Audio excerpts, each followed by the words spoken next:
I think of two changes that have really impacted our district. One is the explosive growth in our student population over the last decade.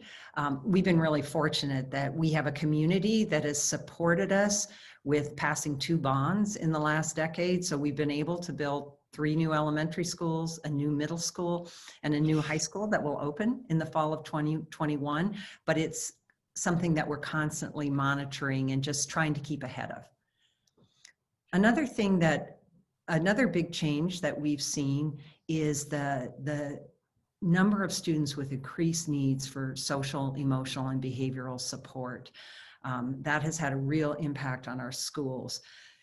Our staff have been involved in training and practices to try to support students with these increased needs, but we have lacked the funding to do all that we can. We're fortunate, again, that the state of Oregon passed the Student Success Act in the last legislative session, which provides more funding for district established priorities.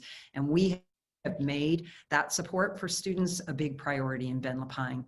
While we didn't receive the full funding for the SSA this year, we anticipate more funds in the future as we continue to develop our skills and to provide supports for students with these needs. One key priority for Ben Lapine schools in the next 10 years is to ensure that every student and family, regardless of race, ethnicity, income level, or any other identifying characteristic, is embraced and given voice in our schools. That every student is engaged, empowered, and educated so they're successful today and in the future. Another big priority is to ensure that we attract and retain a highly talented and diverse workforce at all levels in our organization.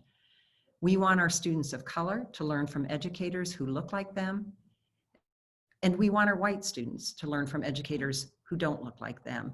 We think the world will be a better place when that happens. I think that one of our challenges I've been in education in Oregon for almost 40 years, and one of our perennial challenges is lack of funding. And so the SSA is a very promising development in terms of our funding, but we also need a strong base budget just to continue with our operations and staffing and providing enough teachers for students. So obviously with the way our economy has been affected by the COVID-19 pandemic, we have concerns moving forward, and I suspect that won't be a quick recovery. Another challenge I see moving forward is the increased polarization that we're seeing around us. People really struggling to engage in civil discourse when they disagree about topics. And we're seeing that dilemma play out more and more within our district, whether among parents or even among students themselves. One of the goals of education is to teach students how to engage in difficult topics and have meaningful discussions even when they disagree.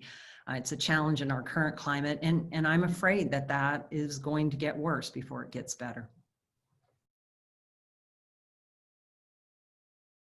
I think the word I choose, Ted, is curious. I'm nearing the end of my career in public education, and I'm really curious to see what our next generation of educators and students will bring to our world. And maybe I'd add the word optimistic. I think we have amazing resources and talents in our youth, and I'm excited about what they'll bring to the future.